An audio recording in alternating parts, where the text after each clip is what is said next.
देखो पहला क्वेश्चन देखो, इन the given circuit assuming point A to be at zero potential use Kirchhoff's law to determine the potential at point B। आपको ये दे रखा है कि अगर इस सर्किट के अंदर ए पॉइंट का पोटेंशियल अगर हम जीरो एज्यूम कर लें, ए पॉइंट का पोटेंशियल कितना हो जीरो, तो बी पॉइंट का पोटेंशियल बताओ। बी पॉइंट का पोटेंशियल मान लो वी बी है, तो ये आपको कैलकुलेट करके बताना है। क्वेश्चन समझ में आ गया क्या? सीबीएसई 2011 में आया था ये क्वेश्चन। ए पॉइंट का पोटेंशियल जीरो एज्यूम करना है और बी पॉइंट का पोटेंशियल हमको पूछा जा रहा है। तो सबसे पहला काम क्या करोगे, अगर किन्हीं भी दो पॉइंट के बीच का पोटेंशियल डिफरेंस फाइंड करना हो तो उसके लिए कौन सा रूल यूज करोगे? किरचॉफ वोल्टेज लॉ यूज करते हैं उसके लिए, ठीक है। लेकिन किरचॉफ वोल्टेज लॉ यूज करने से पहले आपको एक पाथ ऐसा चूज करना पड़ेगा जिसमें जो भी कंपोनेंट कनेक्टेड हैं उनका वोल्टेज या उसमें कोई रेजिस्टेंस अगर कनेक्टेड है तो उसमें फ्लो होने वाला करंट और रेजिस्टेंस की वैल्यूज वगैरह सब आपको पता होनी चाहिए, तभी तो कैलकुलेशन कर पाओगे, तभी तो पोटेंशियल डिफरेंस कैलकुलेट कर पाओगे आप। यहाँ पे देखा जाए तो आर की वैल्यू गिवन नहीं है, इस आर की वैल्यू गिवन नहीं है, तो ये वाला रास्ता अपना कैंसिल हो गया। इधर ये R1 गिवन नहीं है तो इधर से भी नहीं जा सकते, तो ए से बी पे पहुंचने का सिर्फ एक ही रास्ता बचा। कौन सा रास्ता बचा? इधर से ए से सी, फिर सी से हम होते हुए कहाँ पे जाएंगे? डी, फिर डी से होते हुए कहाँ आएंगे? बी पे आएंगे। तो ये वाला रास्ता हम चूज करेंगे। तो आपको रास्ता समझ में आ गया होगा जिससे आपको ए से बी पे पहुंचना है, ठीक है। ये भी चेक कर लो कि क्या हर एक कंपोनेंट के क्रॉस पोटेंशियल डिफरेंस हमको पता है। इस सेल के क्रॉस पोटेंशियल डिफरेंस पता है ना? कितना है? 1 वोल्ट। फिर आगे गए, इस रेजिस्टेंस में करंट पता है क्या? नहीं, तो कैलकुलेट करना पड़ेगा। देखो इधर से कितना करंट गया? 2 एम्पियर। इधर कितना निकल गया? 1 एम्पियर। तो बाकी 1 एम्पियर किधर गया? नीचे आ गया होगा, है ना। किरचॉफ करंट लॉ के अकॉर्डिंग इस पॉइंट के ऊपर आने वाला करंट और इस नोड से जाने वाला करंट बराबर होना चाहिए ना। तो 2 एम्पियर करंट आया तो इधर अगर 1 एम्पियर गया तो नीचे कितना जाना चाहिए? 1 एम्पियर जाना चाहिए। ये आ गया समझ में। और फिर आगे ये सेल का वोल्टेज आपको पता ही है, तो ये वाला पाथ हम चूज कर लेंगे यहाँ पे। तो कौन सा वाला पाथ हमने चूज किया है? 4 path A C D B by KVL. KVL apply कर दो। कैसे अप्लाई करना है बताओ। सबसे पहले हम ए से चलेंगे, ठीक है। अच्छा इससे मिलेगा क्या वो पहले ही लिख देता हूँ। इससे मिलेगा फाइनल पॉइंट का पोटेंशियल माइनस इनिशियल पॉइंट का पोटेंशियल। क्या मिलेगा? वीबी माइनस बी ए मिलेगा, ठीक है जी। अब देखो इधर से गए ऐसे, तो सबसे पहले क्या मिला? सेल। सेल के अंदर लो से हाई पोटेंशियल की तरफ अगर जा रहे हो, क्या लिखना पड़ेगा? पोटेंशियल डिफरेंस पॉजिटिव यानी +1 लिखना है, ठीक है। फिर आगे गए, रेजिस्टेंस में करंट के अपोजिट डायरेक्शन में जा रहे हो तो रेजिस्टेंस के अक्रॉस पोटेंशियल डिफरेंस पॉजिटिव लेना है, तो +1 × 2 I × R करना है ना ओम्स लॉ के अकॉर्डिंग पोटेंशियल डिफरेंस के लिए। तो करंट कितना? 1 एम्पियर, रेजिस्टेंस कितना? 2 ओम। I × R ये होगा potential difference across the resistance. फिर आगे गए, अब क्या मिला? सेल। सेल का कौन सा टर्मिनल पहले मिल रहा है? पॉजिटिव। तो मतलब हाई से लो की तरफ जा रहे हो तो माइनस करना पड़ेगा, -2। आंसर क्या आया? VB हमको पता करना है, VA हमको ऑलरेडी दे रखा है कि 0 है, और ये 2 कैंसिल तो 1 बचा, यानी VB कितना आ गया? 1 आ गया। देखो कितना आसान क्वेश्चन है। 1 volt is the answer. Clear है बात? नेक्स्ट क्वेश्चन देखो, using Kirchhoff's rule in the given circuit find the voltage drop across the unknown resistance R। Second find करना है the current I2 in the arm EF। जो arm EF है, ये वाली जो आर्म EF है, इसमें एक तो करंट I2 बताना है, ये जो I2 करंट है ये बताना है, और दूसरी चीज क्या बतानी है? The potential drop across the unknown resistance R। ये जो अननोन रेजिस्टेंस R है जिसकी वैल्यू पता नहीं है, अननोन है भाई ये, तो इसके अक्रॉस पोटेंशियल डिफरेंस कितना होगा ये भी बताना है। दो चीजें बताएंगे, ठीक है जी। देखो बिल्कुल आसान है ये। कैसे करोगे? पहले तो एक चीज देखो, अगर मैं इस ऊपर वाले लूप को ध्यान से देखूं, इस वाले लूप को, है ना, ये ऊपर ऊपर जो लूप बन रहा है, कोई भी इलेक्ट्रिकल सर्किट हो उसमें बहुत सारे लूप बन सकते हैं। जैसे एक लूप ये बन गया, एक लूप नीचे भी बन रहा है, और एक ये बड़े वाला लूप भी बन जाएगा। ऐसे ऐसे बहुत सारे लूप बन सकते हैं। तो किसी भी लूप के लिए आप किरचॉफ वोल्टेज लॉ अप्लाई कर सकते हो, बस क्लोज पाथ होना चाहिए, ठीक है। और किसी ब्रांच के लिए भी लगा सकते हो, वो भी मैंने आपको सिखाया है। अब इस ऊपर वाले लूप को ध्यान से देखो, इसमें एक चीज देख के बताओ ध्यान से कि इस लूप के अंदर कौन सी चीज आपको पता नहीं है। सिर्फ करंट I2, है ना, सिर्फ करंट I2 नहीं पता है इस लूप के अंदर, बाकी इस सेल का वोल्टेज पता है, इस ब्रांच में करंट भी पता है, ये रेजिस्टेंस पता है, ये रेजिस्टेंस पता है, ये वोल्टेज पता है, सारी चीज़ें पता है बाकी। तो अगर मैं इस ऊपर वाले लूप के लिए किरचॉफ वोल्टेज लॉ अप्लाई कर दूं, किसके लिए, फॉर लूप, लूप का नाम बताओ, ABFEA, ये हमेशा लिखनी है लाइन आपको, ABFEA बाई KVL। तो अगर मैं इस लूप के लिए KVL अप्लाई कर दूं तो जो अननोन वैल्यू है, एक ही चीज अननोन है, वो निकल के आ जाएगी। कैसे, देखो इस लूप के लिए लिखना है तो इधर से चलेंगे, करंट के सेल या बैटरी के लिए तो करंट की डायरेक्शन देखनी नहीं है आपको, तो प्लस माइनस देखना है। तो इधर से चले तो ये जो सेल है इसके पॉजिटिव टर्मिनल से नेगेटिव टर्मिनल की तरफ जा रहे हो आप, मतलब हाई से लो पोटेंशियल की तरफ जा रहे हो, तो क्या करना पड़ेगा, माइनस सिंबल यूज करना पड़ेगा, -3 वोल्ट लिखना पड़ेगा। फिर इधर गए, अब देखो करंट इधर आ रहा है और हम उल्टा जा रहे हैं, तो इस रेजिस्टेंस के क्रॉस पोटेंशियल डिफरेंस क्या लेंगे, पॉजिटिव। देखो करंट की डायरेक्शन में चलते हैं तब तो पोटेंशियल डिफरेंस नेगेटिव लेते हैं, हम रेजिस्टेंस में करंट की अपोजिट डायरेक्शन में चल रहे हैं, इसका मतलब पोटेंशियल डिफरेंस आपको लेना है पॉजिटिव। करंट कितना है इसमें 0.5 और रेजिस्टेंस कितना है ये 2, तो पोटेंशियल डिफरेंस कितना हो गया 0.5 इंटू 2 हो गया। फिर आगे गए, फिर इधर गए, देखो इधर आए, अब जो करंट की डायरेक्शन है उसी डायरेक्शन में चल रहे हो तो रेजिस्टेंस के क्रॉस पोटेंशियल डिफरेंस नेगेटिव। देखो करंट की डायरेक्शन में चल रहे हो तो करंट कितना है इस ब्रांच में I2, इधर से I2 करंट आ रहा है ना ये, तो आपको लिखना पड़ेगा करंट की अगर डायरेक्शन में चलोगे तो रेजिस्टेंस के क्रॉस पोटेंशियल डिफरेंस नेगेटिव लेना है, तो क्या लिखना है -I2 इंटू 2 लिखना है। फिर आगे गए, अब कौन सा टर्मिनल मिला माइनस, तो माइनस से प्लस की तरफ जा रहे हो तो सेल या बैटरी के अक्रॉस जो पोटेंशियल डिफरेंस है उसको क्या लेना है, पॉजिटिव लेना है, +4 लेना है। फिर घूम के वापस ए पे आ गए तो इक्वल टू क्या आ जाएगा 0 आ जाएगा।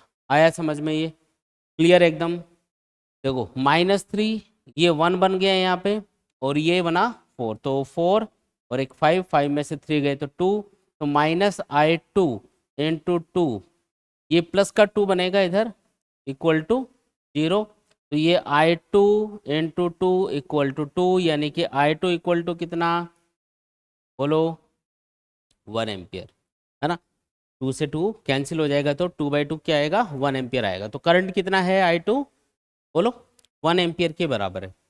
अब हमको बोला है कि ये जो अननोन रेजिस्टेंस R है इसके अक्रॉस पोटेंशियल डिफरेंस बताओ।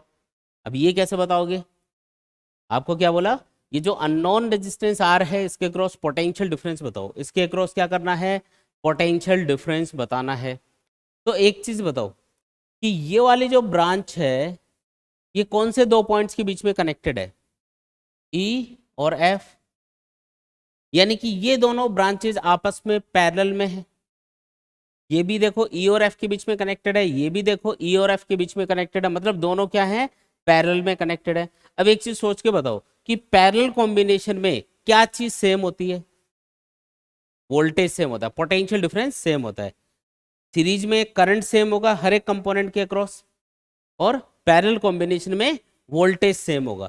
तो यहाँ पे इस ब्रांच के अक्रॉस जितना पोटेंशियल डिफरेंस है क्या उतना ही potential difference unknown resistance R के अक्रॉस भी होगा, हाँ जी उतना ही होगा। तो आप एक काम कर सकते हो कि R के अक्रॉस पोटेंशियल डिफरेंस कैलकुलेट करने के लिए आप क्या कर सकते हो, E और F के बीच में ये वाली जो ब्रांच है इसके अक्रॉस पोटेंशियल डिफरेंस कैलकुलेट कर लो, उतना ही पोटेंशियल डिफरेंस R के अक्रॉस भी होगा, ऐसे लास्ट में लिख देना फिर आंसर आ जाएगा। हमको तो इसके अक्रॉस बताना है तो इसके अक्रॉस उतना ही तो होगा जितना ये ब्रांच के अक्रॉस होगा। तो for branch EF by KVL, तो EF ब्रांच के लिए KVL अप्लाई करेंगे, ठीक है, EF ब्रांच के लिए क्या करेंगे KVL अप्लाई करेंगे। तो इससे क्या मिलेगा VF माइनस VE मिलेगा आपको, फाइनल पॉइंट का पोटेंशियल माइनस इनिशियल पॉइंट का पोटेंशियल इक्वल टू। अब देखो यहाँ से चले, सबसे पहले ये जो सेल है इसके प्लस से माइनस की तरफ जा रहे हो तो पोटेंशियल डिफरेंस क्या लेना है नेगेटिव लेना है। फिर आगे गए करंट के अपोजिट डायरेक्शन में जा रहे हो तो पोटेंशियल डिफरेंस क्या होगा पॉजिटिव, I2 इंटू 2, I2 तो हमने ऑलरेडी कैलकुलेट कर रखा है 1 एम्पियर, पुट कर दो -4 + 1 इंटू 2, बताओ जी answer -2 volt is the answer. कई बार क्या होगा कि सॉल्व करने पे करंट की वैल्यू नेगेटिव आ जाएगी, तो उसका मीनिंग क्या होगा? तो अगर आपने सॉल्व किया सर्किट और करंट की वैल्यू सॉल्व करने पे आ गई नेगेटिव, तो इसका मतलब जो करंट की डायरेक्शन आपने दिखा रखी है ना उस ब्रांच में, उससे अपोजिट डायरेक्शन में करंट होगा। मान लो कि इस ब्रांच में करंट इधर की बजाय इधर फ्लो हो रहा है एक्चुअल में, तो जब आप इस ब्रांच का करंट कैलकुलेट करोगे तो वो नेगेटिव आएगा सॉल्व करने पे। तो नेगेटिव सिंबल क्या शो करेगा कि एक्चुअल में जो करंट की डायरेक्शन है वो इसके अपोजिट होगी। कई बार क्या होता है कि बड़ा सर्किट होता है तो उसमें हम रैंडमली मनमर्जी से डायरेक्शन दिखा देते हैं कि इधर I1 है, इधर I2 है, इधर I3 है, हमको पता ही नहीं होता कि एक्चुअल में डायरेक्शन क्या है। तो अगर सॉल्व करने पे कोई करंट अगर नेगेटिव आ जाए तो उससे ये नहीं सोचना है कि ये तो गलत हो गया क्वेश्चन, ऐसा नहीं है। उससे हमको करंट की डायरेक्शन ऐसे डिफाइन करनी है कि अगर करंट की वैल्यू नेगेटिव आ रही है, इसका मतलब जो डायरेक्शन हमने सर्किट में दिखा रखी होगी एक्चुअल में करंट उसके अपोजिट डायरेक्शन में होगा। ठीक है, बस ये लाइन लिख देंगे, क्योंकि पहले से पता नहीं होता है किसी भी बड़े सर्किट में, पहले नहीं आइडिया लगता कि कौन से डायरेक्शन में एक्चुअल में करंट है, वो सॉल्व करने पे ही पता चलेगा। ठीक है, नेक्स्ट क्वेश्चन देखो, using Kirchhoff's rule determine the value of unknown resistance R in the circuit so that no current flows through 4 ohm resistance, also find the potential difference between point A and D. जो A point है और जो D point है इनके बीच का potential difference बताना है एक तो, और एक ये जो अननोन रेजिस्टेंस है की वैल्यू बतानी है। ठीक है, दो चीजें हमको बतानी है। कैसे सॉल्व करेंगे? सबसे पहले तो देखो, इसने बोला कि एक कंडीशन दी है so that no current flows through 4 ohm resistance. ये जो 4 ohm रेजिस्टेंस है इसमें से फ्लो होने वाला करंट जीरो है, इसमें से फ्लो होने वाला करंट कितना? जीरो। तो इस ब्रांच में करंट जीरो है, तो करंट कहाँ फ्लो हो रहा होगा? बाहर बाहर फ्लो हो रहा होगा। ऐसा क्यों हुआ? तो ऐसा एक ही केस में हो सकता है, ऐसा एक ही केस में हो सकता है जब इस रेजिस्टेंस के क्रॉस पोटेंशियल डिफरेंस बराबर हो गया हो। इस रेजिस्टेंस के क्रॉस इस पॉइंट का पोटेंशियल और इस पॉइंट का पोटेंशियल अगर सर्किट में बराबर हो गया किसी भी वजह से, ये जो सेल या बैटरी लगे ना बहुत सारे, इनकी वजह से क्या होगा, इस पॉइंट का पोटेंशियल और इस पॉइंट का पोटेंशियल बराबर हो गया। और आपको पता है करंट फ्लो होने के लिए क्या जरूरी है? पोटेंशियल का डिफरेंस होना जरूरी है। जैसे पानी कब बहता है? जब लेवल का डिफरेंस होगा। आपके पास एक पाइप है, उसमें आपने पानी भर दिया, क्या वो पानी बहेगा क्या पाइप के अंदर? ऐसे पड़ा हुआ है पर फर्श के ऊपर पड़ा हुआ है तो पानी बहेगा नहीं। लेकिन एक सिरा उसको ऊपर उठाओ, तो जैसे ही आप एक सिरा ऊपर उठाओगे तो आप क्या देखोगे कि उसमें से अब पानी नीचे बहना स्टार्ट हो गया। रीजन, क्योंकि आपने एक सिरा ऊपर उठा दिया जिससे उसका ग्रेविटेशनल पोटेंशियल ज़्यादा हो गया, एक का ग्रेविटेशनल पोटेंशियल कम हो गया, तो डिफरेंस क्रिएट हो गया ना। डिफरेंस क्रिएट होने से पानी बह जाता है फिर। तो उसी तरीके से करंट को अगर फ्लो होना है तो उसके लिए क्या जरूरी है? करंट को अगर फ्लो होना है तो उसके लिए जरूरी है पोटेंशियल डिफरेंस होना। अगर पोटेंशियल डिफरेंस होगा तो ही करंट फ्लो होगा। अगर किन्हीं भी दो पॉइंट्स के बीच में पोटेंशियल डिफरेंस नहीं है तो करंट फ्लो नहीं हो सकता। तो इस सर्किट में कुछ ऐसा ही हुआ, ये वाला पॉइंट और ये वाला जो पॉइंट है इनका पोटेंशियल बराबर हो गया, जिसकी वजह से इस ब्रांच में करंट फ्लो नहीं हो रहा। ठीक है, ये बात क्लियर अच्छे से? ठीक है, अब टारगेट पे आते हैं कि इसने क्या पूछा है। हमको पूछा है कि एक तो इस आर की वैल्यू बताओ, दूसरी चीज ए और डी के बीच का पोटेंशियल डिफरेंस बताओ। ठीक है, देखो करते हैं कैलकुलेट।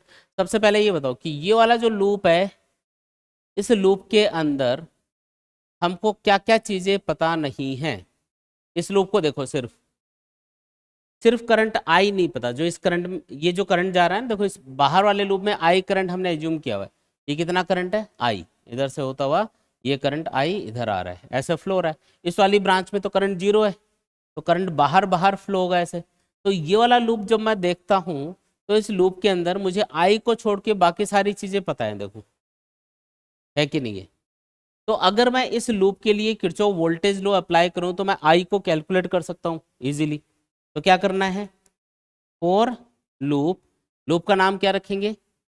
कोई भी डायरेक्शन में चल सकते हो आप, ऐसे चल सकते हो, ऐसे चल सकते हो, जो आपकी मर्जी। मान लो ऐसे चल रहे हैं हम, है ना, क्लॉकवाइज।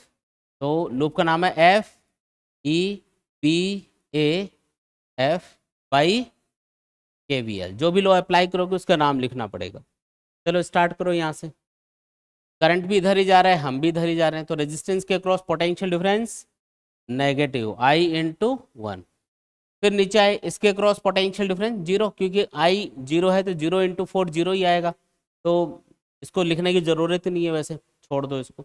फिर प्लस मिला या माइनस बैटरी का, प्लस मिला, मतलब हाई से लो की तरफ आ रहे हो, मतलब पोटेंशियल डिफरेंस नेगेटिव होगा, तो -6 करना पड़ेगा। फिर आगे गए तो अगेन देखो माइनस से प्लस की तरफ आ रहे हैं इस बार, तो मतलब लो से हाई पोटेंशियल की तरफ आ रहे हो तो +9 वोल्ट, प्लस लेना है ना।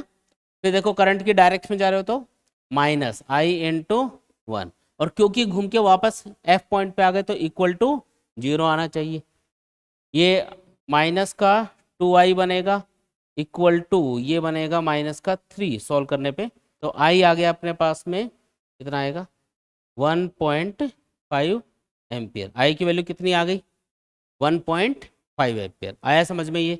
तो करंट कितना है इस आउटर लूप के अंदर, जो करंट फ्लो रहा है वो 1.5 एम्पियर के बराबर है। अब देखो इस वाले लूप को, अब देखो ध्यान से, इसमें अब क्या क्या चीजें अननोन है।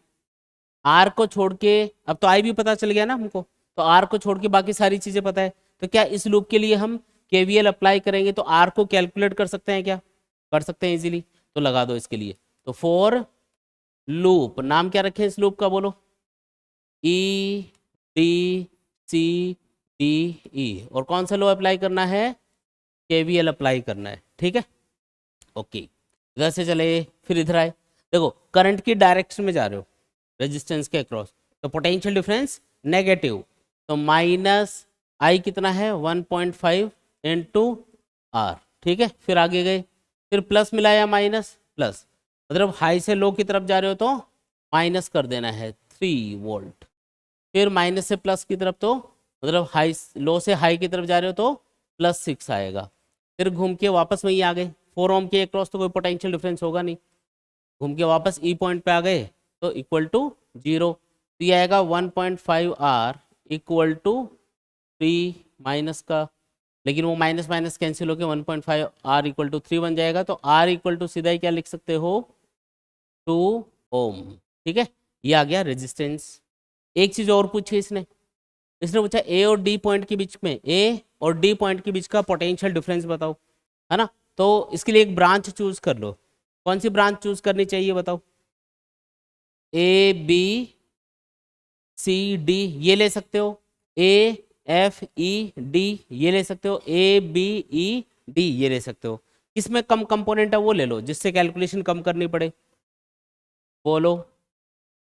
फॉर ब्रांच, इधर वाली ब्रांच देखो AFED, इसमें सिर्फ 2 ही कंपोनेंट कनेक्टेड हैं, ये वाले ले लेते हैं। फॉर ब्रांच AFED, कोई भी ब्रांच ले लो आंसर सेम ही आएगा, कोई उसमें टेंशन वाली बात नहीं है। For branch this by KVL लगाओ, पहले तो मिलेगा क्या वो लिख देता हूँ, अगर A से D की तरफ जा रहे हो तो VD माइनस VA मिलेगा हमको, क्या मिलेगा VD माइनस VA मिलेगा। फिर आगे गए, देखो करंट की डायरेक्शन में चल रहे हो क्या, तो क्या लिखना है 1 × I, प्लस या माइनस, माइनस, ठीक है। फिर आगे गए, फिर अगेन इसमें -1 × I, फिर वो D पे पहुंच गए तो क्योंकि A से D पे पहुंचे हैं तो हमको VD माइनस VA मिला, तो इसको =0 मत कर देना, घूम के वापस उसी पॉइंट पे आते हैं तब =0 होता है। तो आंसर क्या आ गया, I की वैल्यू तो पता ही है -2 इंटू, और I की वैल्यू कितनी है 1.5, तो आंसर हो जाएगा -3। ये आपका फाइनल आंसर आया समझ में। ये देखो नेक्स्ट क्वेश्चन देखो, calculate the steady current through the 2 ohm resistor in the given circuit. ये जो सर्किट आपको दिया हुआ है इसमें ये जो 2 ओम रेजिस्टेंस है ये वाला, इसमें फ्लो होने वाला करंट बताना है, ठीक है। ये जो सर्किट है इसमें ध्यान से देखो, एक कैपेसिटर कनेक्टेड है यहाँ पे। अब कैपेसिटर की खास बात ये होती है कि जैसे वो पूरा चार्ज होता है, फुली चार्ज होगा, उसके बाद में उसमें से करंट फ्लो नहीं होता। कैपेसिटर की खास बात क्या है, जब तक वो चार्ज नहीं होता तब तक तो वो बैटरी से या वोल्टेज सोर्स से करंट लेता रहेगा, उसके अंदर से करंट फ्लो होता रहेगा, लेकिन जैसे ही वो पूरा चार्ज होगा, फुली चार्ज होने के बाद में उसमें से करंट फ्लो नहीं होता है। तो ये जो ब्रांच है, ये वाली ब्रांच, इसने पूछा है कि स्टेडी करंट बताओ, कौन सा करंट पूछा है इसने, देखो लिखा है ना यहाँ पे स्टेडी करंट, मतलब थोड़ी देर बाद में जब आप सर्किट को ऑन कर दोगे कैपेसिटर चार्ज हो चुका होगा, उसके बाद में जो स्टेडी करंट है, कांस्टेंट करंट सर्किट में फ्लो हो रहा होगा, है ना। जब ये चार्ज हो रहा होगा तब अलग करंट होगा, और जब ये पूरा चार्ज होके करंट फ्लो करना बंद कर देगा तब अलग करंट होगा सर्किट में। तो इसने स्टेडी करंट पूछा है, मतलब ये वाली जो ब्रांच है इसके अंदर करंट फ्लो नहीं होगा, क्योंकि कैपेसिटर जैसे ही स्टेडी सिचुएशन में फुली चार्ज होगा इस ब्रांच में करंट फ्लो नहीं होने देगा। तो इस ब्रांच में करंट की वैल्यू क्या हो गई, 0 हो गई इस वाली ब्रांच में। अब सर्किट में जिस ब्रांच में करंट फ्लो नहीं होता उसको आप सर्किट से हटा सकते हो आप चाहो तो, क्योंकि इस ब्रांच में अगर करंट फ्लो नहीं होगा तो ये रेजिस्टेंस कोई वोल्टेज ड्रॉप नहीं करेगा, है ना। ये जो कैपेसिटर है इसको जितनी एनर्जी लेनी थी सर्किट में सेल या बैटरी से उतनी लेके ये स्टोर करके रख लेगा, तो बाद में इस सेल से इस ब्रांच में करंट फ्लो नहीं होगा, तो फिर इस ब्रांच का एक तरह से कोई यूज ही नहीं है सर्किट में, तो आप इसको हटा सकते हो। हटाओगे तो सर्किट कुछ ऐसा बन जाएगा दिखने में, ऊपर तो 2 ओम रेजिस्टेंस, नीचे 3 ओम रेजिस्टेंस, फिर आगे ये कनेक्टेड हैं, और ये ब्रांच मैंने हटा दी अब, तो सीधा 6 वोल्ट की बैटरी यहाँ पे कनेक्ट कर दी। फिर ये रेजिस्टेंस कितना है, 2.8 ओम का, ये वाली सिचुएशन हो गई अब, ठीक है। इस ब्रांच में करंट 0 है ना, इसलिए इसको हटा दिया, तो ऐसा कुछ बन गया सर्किट।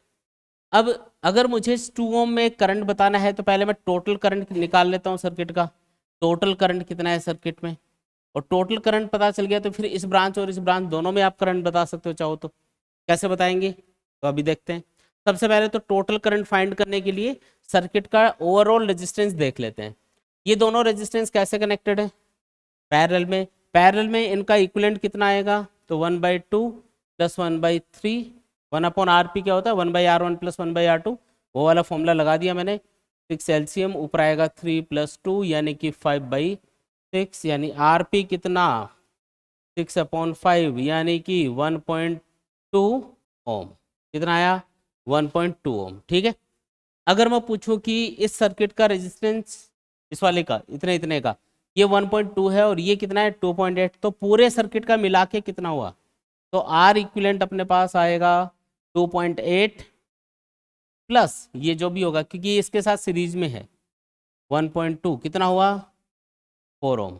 तो सर्किट में टोटल करंट जो फ्लो हो रहा होगा वो कितना होगा, I = टोटल वोल्टेज कितना है 6, टोटल रेजिस्टेंस कितना है सर्किट का 4 ओम, यानी कि करंट हुआ 1.5 एम्पियर। तो करंट की वैल्यू कितनी 1.5 एम्पियर हो गई, ठीक है जी। एक चीज़ और बताओ कि यहाँ पे अगर टोटल करंट 1.5 एम्पियर है तो इस ब्रांच में कितना जा रहा होगा, तो मैं I1 बोल देता हूँ एक बार। याद है, कुछ याद आया क्या, ऐसा कोई सिचुएशन हो तो हम करंट डिवीजन रूल लगा सकते हैं उसमें। करंट डिवीजन रूल क्या होता है कि टोटल करंट अगर आगे जाके 2 ब्रांच में डिवाइड हो रहा है और दोनों ब्रांच का रेजिस्टेंस है R1 और R2, तो पहली ब्रांच में जो करंट होगा, वापस एक बार याद दिला देता हूँ, पहली ब्रांच में जो करंट होगा वो कितना होगा, देखो ऐसे 2 अलग अलग हम ब्रांचेज एज्यूम कर लेते हैं जिनका रेजिस्टेंस कितना कितना है R1 और R2, ठीक है। इधर से I करंट आया, इधर कितना गया I1, दूसरी ब्रांच में कितना गया I2। तो I1 कैलकुलेट करने के लिए क्या करते हैं हम लोग, याद करो, I1 = जिस ब्रांच में करंट होता है ना, उसके अलावा दूसरी ब्रांच के रेजिस्टेंस से टोटल करंट को मल्टीप्लाई कर देते हैं, total current multiply by R2, और डिवाइडेड बाई क्या करना होता है, टोटल रेजिस्टेंस R1 + R2। ऐसे ही अगर I2 फाइंड करना होता तो क्या करते, I2 फाइंड करना होता तो I को दूसरी वाली ब्रांच यानी कि पहली वाली ब्रांच के रेजिस्टेंस से मल्टीप्लाई कर देते, divided by sum of resistances यानी कि टोटल रेजिस्टेंस R1 + R2। इसको हम बोलते हैं करंट डिवीजन रूल। लगाओ इसको, करंट डिवीजन रूल को लगाओ। तो इस ब्रांच में करंट अगर बताना है तो I1 = क्या आएगा, टोटल करंट कितना है 1.5 इनटू दूसरी ब्रांच का रेजिस्टेंस कितना है 3, डिवाइडेड बाई क्या करेंगे 2 + 3 करेंगे, तो बताओ क्या आएगा 0.9 एम्पियर। तो जो 2 ओम रेजिस्टेंस है उसमें फ्लो होने वाला करंट कितना है 0.9 एम्पियर। आया समझ में, क्लियर एकदम। जो क्वेश्चन आपको दिया हुआ है उसमें आपको बोला जा रहा है 12 wires each of resistance 3 ohm are connected to form a cubical network. A battery of 10 volt and negligible internal resistance is connected across the diagonally opposite corners of this network. Find the equivalent resistance and the current along each edge of the cube. है ना, हर एक जो branch है उसमें current बताना है, और दूसरी चीज क्या बतानी है, सर्किट का इक्विवेलेंट रेजिस्टेंस कैलकुलेट करके बताना है। देखो कैसे सॉल्व करेंगे। यहाँ पे आप देख सकते हो कि ये 10 वोल्ट की बैटरी हमने कनेक्ट की हुई है, और जो करंट है वो हमेशा बैटरी के पॉजिटिव टर्मिनल से बाहर निकलता है, ये हमको पता है। अब ये वाला जो सर्किट है इसमें एक सिमेट्री है, यहाँ पे एक क्यूब दिखा रखा है, और क्यूब की हर एक जो साइड है ना वो एक रेजिस्टेंस है एक तरह से, और हर एक की वैल्यू कितनी है, 3 ओम। समझ में आई है। अच्छा, यहाँ से मान लो कि 3i करंट बाहर निकला, जो सेल या बैटरी है उससे जो फ्लो होने वाला करंट है, नॉर्मली तो हम क्या दिखाते हैं उसको i से रिप्रेजेंट करते हैं, तो मैंने यहाँ पे एज्यूम कर लिया कि वो करंट कितना है, 3i है। कोई दिक्कत नहीं है इसमें, एज्यूम कर सकते हो। तो मान लिया कि यहाँ से 3i करंट बाहर निकला, जो यहाँ पे पॉइंट ए के ऊपर पहुंचा। अब आप देख के बताओ कि जो ए पॉइंट है उस पर कौन कौन सी ब्रांच कनेक्टेड है। एक तो ए डैश, एक है ए डी, और एक क्या है, ए बी। ये जो तीनों ब्रांचेज हैं, इन तीनों का रेजिस्टेंस क्या है, सेम है। इसका भी 3 ओम, इसका भी 3 ओम, इसका भी 3 ओम। इसका मतलब यहाँ पे है, ये है कि सिमेट्री की वजह से यहाँ पे ये जो 3i करंट पहुंचा है ये इक्वली डिवाइड होगा। तो i करंट देखो इधर चला जाएगा, i करंट इधर चला जाएगा, और बाकी का i करंट इधर चला जाएगा। ऐसा मैं क्यों बोल रहा हूँ बिना कैलकुलेशन के ही, क्योंकि यहाँ पे डायग्राम में एक सिमेट्री है, और सिमेट्री की वजह से करंट इक्वली डिवाइड होगा, सारे रेजिस्टेंस बराबर है, तो जहां भी करंट डिवाइड हो रहा होगा ना, बराबर बराबर डिवाइड होगा। ठीक है, ऐसा आप तब भी देख सकते हो, जैसे एक वायर है उसमें करंट आ रहा है आई, और उसके बाद में दो रेजिस्टेंस में डिवाइड हो रहा है, अगर दोनों की वैल्यू बराबर हो तो करंट हाफ हाफ डिवाइड हो जाएगा दोनों में। ठीक है, ये चीज याद रखनी है। ओके, तो हमने देखा कि यहाँ से करंट 3i पहुंचा, आई और आई इस तरीके से डिवाइड हो गया। फिर यहाँ पे जब आई करंट पहुंचा इस पॉइंट के ऊपर, तो ये अगेन देखो दो ब्रांच में डिवाइड होगा, तो हाफ हाफ डिवाइड हो जाएगा। आई का हाफ कितना हुआ, i/2, i/2। तो इस ब्रांच में i/2 करंट चला गया, इस वाली ब्रांच में भी i/2 करंट चला गया। ठीक है जी। फिर इधर से जो करंट आई पहुंचा इस पॉइंट के ऊपर, वो अगेन दो पार्ट्स में डिवाइड होगा, i/2 और i/2 में डिवाइड हो जाएगा। इसी तरीके से ये जो करंट यहाँ पे आई पहुंचेगा इस पॉइंट के ऊपर, ये भी 2 पार्ट्स में डिवाइड होगा, i/2 i/2। समझ रहे हो बात। ठीक है, अब जैसे इस पॉइंट को देखा हमने, तो यहाँ से करंट आया i/2, इस वाली ब्रांच से करंट आया i/2, टोटल मिला के करंट कितना बना, आई। ये इधर से निकल गया। किरचॉफ करंट लॉ के अकॉर्डिंग इनकमिंग करंट और आउटगोइंग करंट बराबर होनी चाहिए, तो इनकमिंग करंट i/2 है, तो टोटल करंट कितना बना, आई बना। इधर आ गया, ये इधर से i/2 आया, इधर से i/2 आया, दोनों मिला के वापस कितने हो गए, आई। इधर से आई चला गया, इधर से i/2 आया, इधर से i/2 आया, दोनों मिला के इस पॉइंट के ऊपर आई करंट बना जो ऊपर चला गया। तो इस पॉइंट के ऊपर देखो ध्यान से कि इधर से आई करंट आएगा, इधर से भी आई करंट आएगा, और इधर से भी आई करंट आएगा, तो टोटल करंट वापस कितना बन गया, 3i। जितना करंट यहाँ से पॉजिटिव टर्मिनल से चला था उतना ही घूम के वापस आना चाहिए। तो देखो बिल्कुल सही है ना, सर्किट में पूरी चीजें एकदम सेट हो रही है। तो हमको ये तो पता चल गया कि कौन कौन सी ब्रांच में कितना कितना करंट है, किसी में आई है, किसी में i/2 है, और जो मेन सर्किट है उसमें करंट कितना है, 3i के बराबर है। लेकिन जब तक आप आई कैलकुलेट नहीं करोगे तब तक ना तो आपको i/2 कितना है ये पता चलेगा, और ना ही 3i कितना है ये पता चलेगा। तो आई की वैल्यू कैलकुलेट करके देखनी पड़ेगी।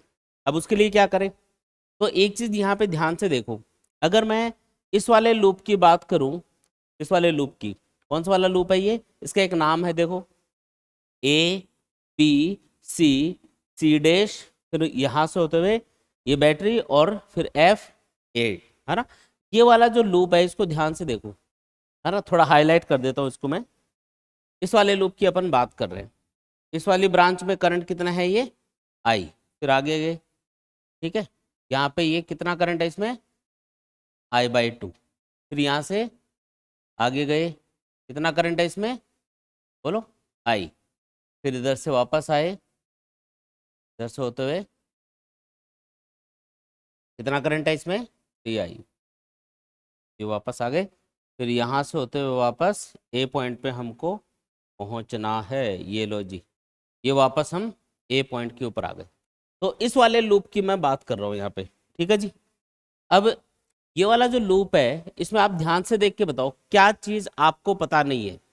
देखो यहाँ पे करंट आई है, यहाँ पे I/2 है, ये आई है, ये 3I है, बैटरी का वोल्टेज पता है, इन रेजिस्टेंसेस की वैल्यू पता है। तो आई वाली जो टर्म आ रही है, आई वाली जो टर्म्स आ रही है, उनको छोड़ के बाकी सारी चीजें पता है। तो अगर आप इस लूप के लिए अगर KVL अप्लाई कर दोगे, कौन सा लो अप्लाई करोगे, किरचॉफ वोल्टेज लो, तो हम आई को कैलकुलेट कर सकते हैं। तो फॉर लूप का नाम क्या रखेंगे, A B C डैश फिर E F A, और कौन सा लो लगाना है, KVL लगाना है। तो ये लाइन जरूर लिखनी है अपन को, ताकि एग्जामिनर को पता चले कि कौन से लूप के लिए हम KVL अप्लाई कर रहे हैं। चलो जी यहाँ से स्टार्ट करो।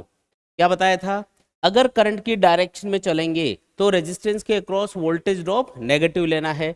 तो -I/3 लिख देंगे, माइनस का I/3। आगे पहुंचे, इस ब्रांच में करंट है I/2, तो 3 × I/2, करंट की डायरेक्शन में चल रहे हो तो -3 × I/2 कर देंगे। आया समझ में। फिर आगे गए, इस ब्रांच में करंट आई है, करंट की डायरेक्शन में चल रहे हो अभी भी, तो माइनस आएगा 3 × I। ठीक है। फिर आ गए नीचे, इधर से आए, फिर कौन सा टर्मिनल पहले मिला, माइनस। माइनस मतलब माइनस से प्लस की तरफ जा रहे हो आप, लो से हाई वोल्टेज की तरफ जा रहे हो, तो पोटेंशियल डिफरेंस पॉजिटिव लेना है, +10 कर देंगे। ठीक है जी, वापस घूम के ए पे आ गए, तो इक्वल टू क्या आना चाहिए, 0 आना चाहिए। ठीक है, देखो कितनी सिंपल इक्वेशन बन गई। ये कितना होगा, 3I ये 6I और 3/2 यानी 7.5I, ये बना करंट, +10 = 0, ये माइनस में आएगा करंट, तो 7.5I = 10, तो I = क्या होगा बोलो, 10 / 7.5। ठीक है, थोड़ा और सॉल्व कर सकते हो, तो ये होगा, जैसे अगर आप इसको डेसिमल पॉइंट को हटाओगे तो ऊपर 100 बन जाएगा, 100/75 यानी कि 4/3 एम्पियर, ये होगा करंट। आया समझ में, कितना आसान है देखो। अब आपने करंट तो कैलकुलेट कर लिया, एक चीज और पूछी इसने, अच्छा ये करंट कौन सा है, ये तो आई की वैल्यू आई है, हमको कौन सा करंट पूछा था, हर एक ब्रांच में करंट पूछा है। तो यहाँ पे जो टोटल करंट है वो तो 3I है, तो इसको 3 से मल्टीप्लाई करोगे तो कितना आएगा, 4, यानी कि जो टोटल करंट होगा सर्किट में वो लिख देते हैं, total current in the circuit. Total current in the circuit कितना है, 3I, यानी कि 3 × 4/3 यानी कि 4 एम्पियर, कितना है, 4 एम्पियर। और बाकी का जो करंट है, जैसे I/2 है, उसको कैलकुलेट करने के लिए इसका हाफ कर देना, तो कितना आ जाएगा, 2/3 एम्पियर, है ना। आई की वैल्यू आई गई है, तो हर ब्रांच में आपको करंट पता चल गया एक तरह से, है ना। ये लो, अच्छा दूसरी चीज इसने पूछी कि equivalent resistance of the circuit भी बताओ, इक्विवेलेंट रेजिस्टेंस कितना है। तो इस सर्किट का अगर इक्विवेलेंट रेजिस्टेंस फाइंड करना है तो उसके लिए हम एक काम करेंगे। देखो यहाँ पे पूरे सर्किट के अंदर जो टोटल वोल्टेज सप्लाई किया जा रहा है वो कितना है, 10 वोल्ट। टोटल करंट कितना फ्लो रहा है सर्किट में, 4 एम्पियर। तो अगर टोटल वोल्टेज पता है और सर्किट का टोटल करंट आपको पता है, तो सर्किट का टोटल रेजिस्टेंस फाइंड करने के लिए आप क्या कर सकते हो, या इक्विवेलेंट रेजिस्टेंस फाइंड करने के लिए क्या कर सकते हो, ओम्स लॉ लगाओ। Equivalent resistance of the circuit क्या होगा, इक्विवेलेंट रेजिस्टेंस R = क्या होता है, V/I। V यानी वोल्टेज, टोटल वोल्टेज कितना सप्लाई किया गया है, 10 वोल्ट।